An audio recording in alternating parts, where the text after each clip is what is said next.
Здравейте, аз съм Вълко и съм ученик в професионална гимназия по механоелектротехника, град Пазарджик, специалност електрозвеждане на производството.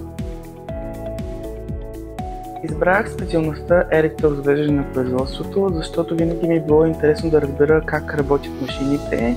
Харесва ми и това да намирам решение на тяхните технически проблеми.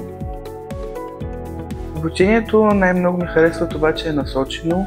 Не учим само теория, учим се и на практика.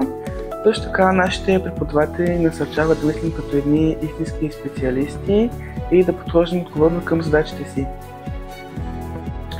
В момента се учим как да работим с измервателни уреди.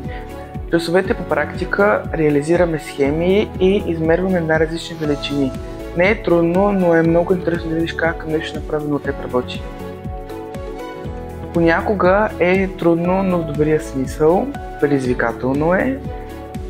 Най-готиното е това, че не седиш на чина, а работиш с истински уреди, така ученето става много по-интересно и същевременно забавно. Мога да работя много неща, като например мога да правя инсталации на жилища, мога да работя в електрическа компания, също така и в соларни паркове и мога да поправям електроуреди.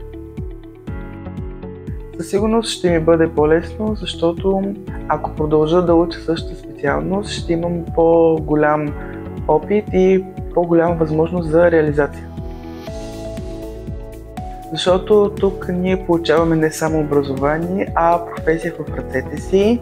Това дава голяма възможност за реализация и също така дава възможност това да работиш в съседство на всяко едно ново предприятие.